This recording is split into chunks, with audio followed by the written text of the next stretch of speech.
नमस्कार दोस्तों, आप सभी का गाइडेंस पॉइंट में स्वागत है। आज अपन बिजनेस स्टडीज से रिलेटेड दोस्तों मैराथन करने वाले हैं और इसमें 4 से 5 जो टॉपिक है आपके जो बचे हुए थे क्लास 11 के, वो टॉपिक इसमें कवर करने वाले हैं। कौन कौन से टॉपिक आपके बचे हुए थे वो आज अपन इसमें कंप्लीट करेंगे।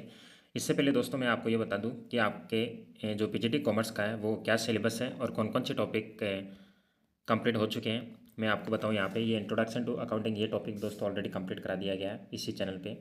थ्योरी बेस ऑफ अकाउंटिंग ये टॉपिक दोस्तों आपके कंप्लीट हो गया है। तो यहाँ पे इंट्रोडक्शन टू अकाउंटिंग है ना, इसमें आपको दोस्तों थ्योरी ही लर्न करनी है और ज़्यादा इसमें प्रैक्टिकल कोई भी क्वेश्चन नहीं बन रहा है यहाँ पे। और थ्योरी बेस ऑफ अकाउंटिंग की बात करें, ये जो सेकंड चैप्टर है ये दोस्तों 12वीं क्लास का टॉपिक है। थ्योरी बेस ऑफ अकाउंटिंग यहाँ से भी दोस्तों आपको कॉन्सेप्ट लर्न करना है। आपके एग्जाम में 4 से 5 आपको कॉन्सेप्ट क्या करना है, याद करना है, उससे रिलेटेड क्वेश्चन पूछा जाएगा आपके। तो यहाँ पे भी प्रैक्टिकल कोई भी क्वेश्चन नहीं बनता है। अब बात करते हैं रिकॉर्डिंग और बिजनेस ट्रांजेक्शन। दोस्तों यहाँ से आपके प्रैक्टिकल स्टार्ट हो जाता है। यहाँ पे कुछ क्वेश्चन थ्योरी के भी है, साउथ से रिलेटेड है, बट यहाँ से जो प्रैक्टिकल स्टार्ट होने वाला है दोस्तों जनरल एंट्री से। जैसे आपके कोई भी 4-5 जनरल आपको ट्रांजेक्शन दे दे और आपको जनरल एंट्री पूछ सकता है, या आपको जैसे कैश बुक से रिलेटेड क्वेश्चन पूछ रहे, सिंगल कॉलम कैश बुक है, डबल कॉलम कैश बुक है, पेटी पेटी कैश बुक है। ज़्यादा इंपॉर्टेंट यहाँ पे पेटी कैश बुक बन जाता है या कैश बुक बन जाता है। और जैसे परचेज बुक है, सेल्स बुक है, परचेज रिटर्न है, सेल्स रिटर्न है। परचेज रिटर्न सेल्स रिटर्न पूछने के चांसेस कम होते हैं, लेकिन ज़्यादा जो इंपॉर्टेंट होते हैं इसमें एक तो या तो कैश बुक, पेटी कैश बुक या परचेज या सेल्स बुक पूछता है, ये आपको ध्यान रखना है। इसके अलावा यहाँ पे बात करें बीआरएस की, जैसे बीआरएस होता है तो बीआरएस से रिलेटेड भी आपसे प्रैक्टिकल क्वेश्चन पूछ सकता है। 3 से 4 आपको ट्रांजेक्शन देके आपको बोल सकता है कि आपको बीआरएस बनाना है। इसके अलावा दोस्तों डेप्रिसिएशन की यहाँ पे बात करें, डेप्रिसिएशन से रिलेटेड भी प्रैक्टिकल क्वेश्चन बनता है आपको। एक तो एसएलएम मेथड से बनता है, एक डब्ल्यूडीवी मेथड से बनता है। तो ये भी आपको प्रैक्टिकल क्वेश्चन तैयार करना है। इसके अलावा अपन और दोस्तों ये ऑलरेडी कंप्लीट हो चुके हैं। और इसके अलावा अब बात करते हैं ट्रायल बैलेंस। तो दोस्तों ट्रायल बैलेंस से रिलेटेड भी एक प्रैक्टिकल क्वेश्चन बनता है और रेक्टिफिकेशन ऑफ एरर है। आपको 2-3 ट्रांजेक्शन देके आपको रेक्टिफिकेशन ऑफ एरर से रिलेटेड क्वेश्चन पूछे जा सकते हैं। फिर नेक्स्ट जो टॉपिक है फाइनेंशियल अकाउंटिंग सेकंड, यहाँ पे दोस्तों ये टॉपिक भी आपका कंप्लीट हो गया है। अगर प्रैक्टिकल क्वेश्चन पूछे तो पर्टिकुलरली पूछ सकता है। जैसे आपको जैसे मान लो कि ट्रेडिंग अकाउंट के कुछ आइटम देके आपको ट्रेडिंग अकाउंट पूछ सकता है, पीएनएल पूछ सकता है, या फिर आपको यहाँ पे बैलेंस शीट पूछ सकता है। लेकिन यहाँ जो इंपॉर्टेंट है वो सीओजीएस भी इंपॉर्टेंट है, कॉस्ट ऑफ गुड सोल्ड। ये क्वेश्चन भी आपको 4 मार्क्स रिलेटेड इजीली पूछा जा सकता है। इसके अलावा दोस्तों यहाँ पे बात करें अकाउंटिंग और पार्टनरशिप, ये भी दोस्तों ऑलरेडी कंप्लीट हो चुका है। इससे पहले भी अपने डिस्कस कर चुके हैं कि ये अकाउंटिंग फॉर पार्टनरशिप, इसमें जो इंपॉर्टेंट कौन कौन से होने वाले हैं। यहाँ पे अपन जो बात करें, एक तो आपको यहाँ पे पी&एल अप्रोप्रिएशन अकाउंट प्रिपेयर करना है। पी&एल अप्रोप्रिएशन अकाउंट के अलावा दोस्तों आपको पार्टनर्स कैपिटल अकाउंट भी प्रिपेयर करने हैं 2 मेथड से, फिक्स्ड कैपिटल मेथड, एक होता है फ्लक्चुएटिंग कैपिटल मेथड। इसके अलावा दोस्तों यहाँ पे इंटरेस्ट ऑन ड्राइंग्स में प्रोडक्ट मेथड प्रिपेयर करना है, एवरेज मेथड प्रिपेयर करना है। इसके अलावा दोस्तों पी&एल अप्रोप्रिएशन विद गारंटी वाला क्वेश्चन प्रिपेयर करना है। अब यहाँ पे बात करते हैं जो सेकंड है आपका अकाउंटिंग फॉर पार्टनरशिप जो फर्म रिकंस्टिट्यूशन ऑफ डिजुलेशन। इसमें दोस्तों एडमिशन वाला जो चैप्टर है वहाँ पे आपको रेशियो रिलेटेड क्वेश्चन पूछ सकता है। न्यू रेशियो पूछ सकता है, एडमिशन टाइम है, सेक्रीफाइस रेशियो पूछ सकता है, रिटायरमेंट टाइम है, न्यू रेशियो या गेन रेशियो आपको पूछ सकता है। ये 4 मार्क्स रिलेटेड क्वेश्चन पूछ सकते हैं। या फिर एडमिशन टाइम जो रीवैल्यूएशन अकाउंट है उससे रिलेटेड आपको जनरल एंट्रीज पूछ सकता है या रीवैल्यूएशन अकाउंट प्रिपेयर करवा सकता है। या डिजुलेशन टाइम आपको दोस्तों रियलाइजेशन अकाउंट से रिलेटेड जनरल एंट्री या रियलाइजेशन अकाउंट भी प्रिपेयर करवा सकता है। तो ये आपके प्रैक्टिकल क्वेश्चन है। डेथ ऑफ पार्टनर में दोस्तों 2 प्रकार के अकाउंट प्रिपेयर किए जाते हैं। एक तो आपको डिसीज्ड पार्टनर कैपिटल अकाउंट बनाना होता है, एक एक्सिक्यूटर अकाउंट बनाना होता है। तो ये क्वेश्चन भी आपको क्या करना है, प्रिपेयर करना है। तो ये टॉपिक भी दोस्तों यहाँ पे कंप्लीट हो चुका है।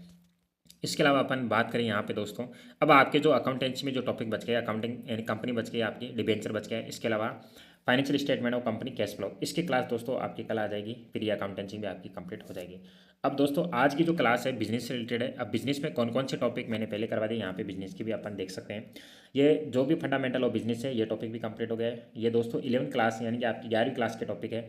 फॉर्म्स ऑफ बिजनेस ऑर्गेनाइजेशन ये भी कंप्लीट हो गया है। आप दोस्तों डिस्क्रिप्शन में जाएंगे, वहाँ आपको लिंक मिल जाएगा, या फिर प्ले लिस्ट में सेपरेट प्ले लिस्ट बनी हुई है, वहाँ पे आप ये क्लासेस देख सकते हैं। Public private globe play enterprises ये टॉपिक भी दोस्तों कंप्लीट हो गया। बिजनेस सर्विस का भी टॉपिक दोस्तों क्या हो गया, कंप्लीट हो चुका है।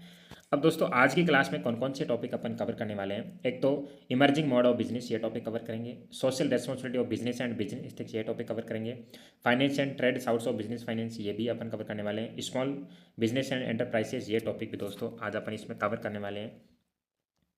इसके अलावा बात करें और कौन कौन से टॉपिक इसमें कवर होंगे आज की क्लास जो मैराथन जो क्लास है, इंटरनल ट्रेड और इंटरनेशनल ट्रेड ये टॉपिक भी दोस्तों कवर करने वाले हैं। इसके अलावा दोस्तों आज आपकी क्लास जो 11 है उसका पूरा कंप्लीट सिलेबस हो चुका है। इससे पहले दोस्तों क्लास जो 12 है इसका मैंने कंप्लीट सिलेबस करवा दिया है। इसका मतलब बिजनेस स्टडीज़ का दोस्तों आज क्या हो जाएगा, कंप्लीट सिलेबस हो जाएगा। डिस्क्रिप्शन में लिंक दे दिया जाएगा आपको, वहाँ से आप 1 बाय 1 क्लास देख सकते हो दोस्तों। MCQ और डिस्क्रिप्टिव दोनों मैंने करवा दिए। ये जो 12th क्लास के जो टॉपिक है पूरे टॉपिक मैंने करवा दिए। तो आज का जो क्वेश्चन है अब अपन यहाँ पे स्टार्ट करने वाले हैं। ये टॉपिक भी पूरे हो गए हैं। अब अपन बिना किसी देरी के आज की क्लास को स्टार्ट करते हैं। सबसे पहले MCQ क्वेश्चन देखेंगे, उसके बाद में डिस्क्रिप्टिव क्वेश्चन देखने वाले हैं। तो सबसे पहला क्वेश्चन अपने अपने पास में, ई व्यवसाय का घटक कौन सा नहीं है, ये अपन को बताना है। दोस्तों ई व्यवसाय क्या होती है, जो इलेक्ट्रॉनिक बिजनेस है वो कौन कौन से घटक, B2B यानी कि बिजनेस टू बिजनेस है, B2C बिजनेस टू कस्टमर होता है, C2C यहाँ पे consumer to consumer, customer to customer मान सकते हो, या offline retailer.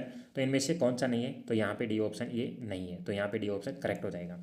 Equity share holder are also non, यानी कि इक्विटी शेयर होल्डर को यह भी कहा जाता है, इनकी क्या कहा जाता है, तो वो क्रेडिटर्स होते हैं, ओनर होते हैं, या डेटर होते हैं, या फिर गेस्ट होते हैं, अतिथि होते हैं। तो आप भी जानते हो 2 टाइप्स के शेयर होते हैं, इक्विटी शेयर, प्रेफरेंस शेयर। तो इक्विटी शेयर को दोस्तों कम क्या माना जाता है, स्वामी माना जाता है, ओनर माना जाता है। तो यहाँ पे बी ऑप्शन करेक्ट होने वाला है। एक है MSMED, ये वेरी इंपॉर्टेंट क्वेश्चन है। ये जो अधिनियम है कब पारित किया गया था, तो आपके पास ऑप्शन है 4 में, 5 में, 6 में या 2010 में। तो ये कब पारित किया गया था आपको बताना है। तो ये ऑप्शन नंबर C यानी कि 2006 में पारित किया गया था। C ऑप्शन करेक्ट है। तो आपको दोस्तों कमेंट भी करना है कि आपके कितने क्वेश्चन करेक्ट हो रहे हैं और आपकी तैयारी कैसे चल रही है। 4 नंबर जो क्वेश्चन है वह प्रतिधारित कमाई, रिटेन अर्निंग किसका स्रोत है, इंटरनल फाइनेंस का, एक्सटर्नल फाइनेंस का, या लोन का, या फिर पब्लिक डिपॉजिट का, किसका है ये आपको बताना है। तो दोस्तों जो भी रिटर्न अर्निंग होती है ये इंटरनल फाइनेंस होती है, आंतरिक वित्त का क्या होता है, स्रोत होता है। ए ऑप्शन यहाँ पे करेक्ट है। 5 नंबर क्वेश्चन देखेंगे, अंतर्राष्ट्रीय व्यापार में माल का शीर्षक कौन सा दस्तावेज है, which document is the title to the goods in international trade. तो जो इंटरनेशनल ट्रेड होता है उसमें जो माल का जो शीर्षक है वो कौन सा डॉक्यूमेंट्स माना जाता है, ये आपको देखना है। एक तो बिल ऑफ लेंडिंग, एक शिपिंग बिल, या मेड्स रिसिप्ट, या फिर इंडेंट, इनमें से कौन सा है ये आपको बताना है। तो यहाँ पे अपन बात करेंगे तो बिल ऑफ लेंडिंग होता है, ये बी ऑप्शन, ये ए ऑप्शन करेक्ट है यहाँ पे, लदान बिल। अब नेक्स्ट क्वेश्चन देखते हैं, GST किस प्रकार का टैक्स है। दोस्तों आप सभी जानते हो ये, तो आप डायरेक्ट क्वेश्चन है, इनडायरेक्ट टैक्स है, बी ऑप्शन करेक्ट है। नेक्स्ट क्वेश्चन देखते हैं यहाँ पे अपन,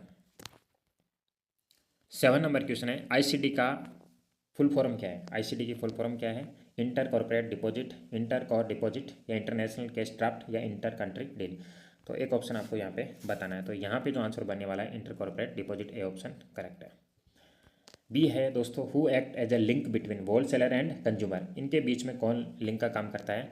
तो यहाँ पे काम करने वाला है मैन्युफैक्चर है, रिटेलर है, एजेंट है, या ब्रोकर दलाल है, कौन सा है आपको बताना है।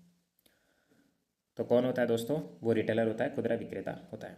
फिर 9 नंबर जो क्वेश्चन अपन देखते हैं नेक्स्ट, यहाँ पे 9 नंबर क्वेश्चन है, WTO का जो मुख्यालय है, हेडक्वार्टर है, वो कहाँ पे है, न्यूयॉर्क में, जनेवा है, पेरिस है, न्यू दिल्ली है, कहाँ पे है बताना है आपको। तो दोस्तों वो कहाँ पे है, जनेवा है, बी ऑप्शन यहाँ पे करेक्ट है। 10 नंबर क्वेश्चन देखते हैं अपन यहाँ पे, 10 नंबर क्वेश्चन है, a letter of credit is issued, यानी कि जो साख पत्र है वो किसके द्वारा जारी किया जाता है, एक्सपोर्टर के द्वारा, इंपोर्टर बैंक के द्वारा, या शिपिंग कंपनी के द्वारा, या गवर्नमेंट के द्वारा, किसके द्वारा जारी किया जाता है ये आपको बताना है। तो दोस्तों ये होता है इंपोर्टर बैंक के द्वारा जारी किया जाता है, बी ऑप्शन यहाँ पे करेक्ट है। 11 नंबर क्वेश्चन है, सोशल रेस्पॉन्सिबिलिटी ऑफ बिजनेस, की व्यवसाय का सामाजिक उत्तरदायित्व है, only for profit, only for government, या फॉर और यहाँ पे स्टेक होल्डर यानी कि शेयर होल्डर, या फिर ओनली फॉर ओनर। तो व्यवसाय का जो सामाजिक उत्तरदायित्व होता है सभी हितधारकों के लिए होता है, तो सी ऑप्शन यहाँ पे करेक्ट है। नेक्स्ट 12 नंबर क्वेश्चन देखते हैं, स्टार्टअप इंडिया जो स्कीम है वो कब लॉन्च की गई थी ये आपको यहाँ पे बताना है, 2016 में, 2014 में, 2020 में, या 2018 में, तो बताना है। तो दोस्तों 2016 में लॉन्च की गई थी, ए ऑप्शन यहाँ पे करेक्ट होने वाला है। नेक्स्ट क्वेश्चन देखते हैं यहाँ पे अपन 30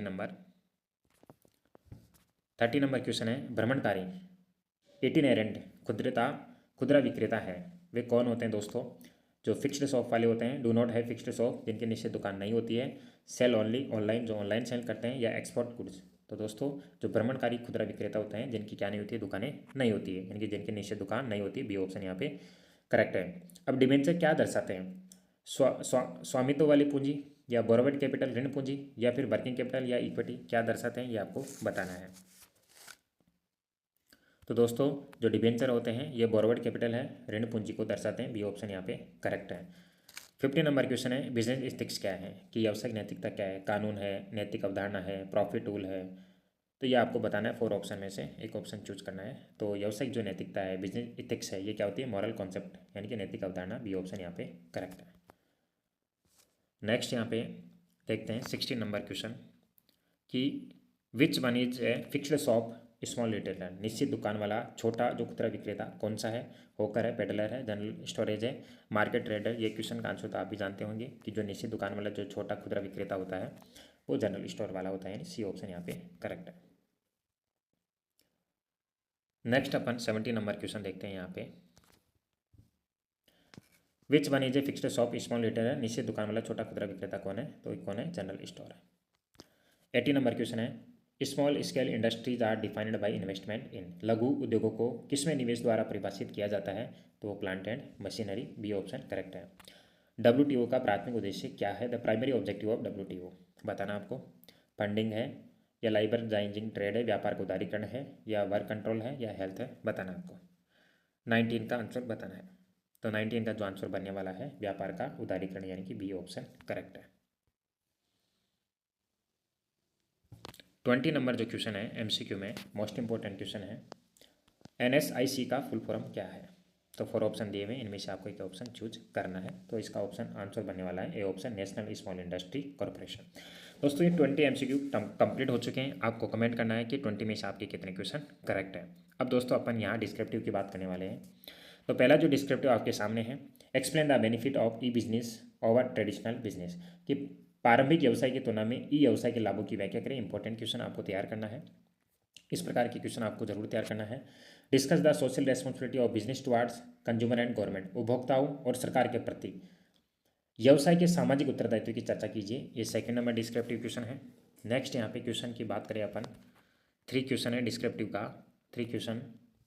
define business ethics, what are it basic element, कि व्यावसायिक नैतिकता को परिभाषित करें, इसके मूल तत्व क्या है। 4 नंबर क्वेश्चन है, explain return earning as a source of finance, state its 2 merits, कि वित्त के स्रोत के रूप में प्रतिधारित कमाई की व्याख्या करें, इसके 2 गुण आपको बताने हैं। 5 नंबर क्वेश्चन देखें यहाँ पे, इक्विटी शेयर और वरीयता जो शेयर है, यानी कि इक्विटी शेयर जो प्रेफरेंस शेयर है, इनमें आपको अंतर बताना है, डिफरेंस बताना है, ये भी इंपॉर्टेंट है कंपनी में। इसके अलावा बात करें दोस्तों, what are inter corporate deposit, कि इंटर कॉर्पोरेट डिपॉजिट क्या है, सापेक्ष में क्या करनी है, इसकी आपको ब्रीफली एक्सप्लेन करना आपको।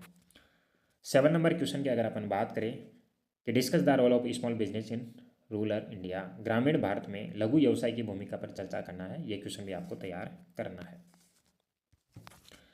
नेक्स्ट अपन क्वेश्चन बात करें 8 नंबर की, स्टार्टअप योजना और इसके उद्देश्यों की व्याख्या करें। वेरी इंपॉर्टेंट क्वेश्चन है। What is the intellectual property right, IPR in entrepreneurship, उद्यमिता में बौद्धिक क्षमता अधिकार क्या है, ये आपको व्याख्या करनी है इसकी। Explain the classification of MSME as per the MSMED act 2026, तो यहाँ पे क्या है, MSME अधिनियम 2006 के अनुसार MSME के वर्गीकरण की व्याख्या भी आपको करनी है। थोक विक्रेता और खुदरा विक्रेता के बीच आपको अंतर स्पष्ट करना है। और यहाँ पे जो लास्ट क्वेश्चन है, वस्तु और सेवा कर की मुख्य विशेषता बतानी है आपको, the main feature of goods and service की आपको क्या कैरेक्टरिस्टिक्स बतानी है, 4, 5। नेक्स्ट यहाँ पे क्वेश्चन की अपन बात करते हैं 30 नंबर क्वेश्चन की यहाँ पे बात करते हैं, describe the service rendered by retailer to consumer, उपभोक्ताओं को खुदरा विक्रेता द्वारा प्रदान की जाने वाली सेवाओं को क्या करना है, आपको वर्णन करना है कि उपभोक्ताओं को जो रिटेलर रिटेलर जो विक्रेता कौन कौन सी सेवाएं देते हैं उनका आपको वर्णन करना है। किन्हीं 4 प्रकार के भ्रमणकारी खुदरा विक्रेताओं की आपको व्याख्या करना है, कि टाइप्स ऑफ इटिनेरेंट रिटेलर बताना है आपको। Discuss the concept the benefit of international trade, अंतर्राष्ट्रीय व्यापार की अवधारणा और लाभों पर भी चर्चा करनी है। शाक पत्र क्या है, आयात निर्यात में इसका उपयोग क्यों किया जाता है, ये भी आपको बताना है।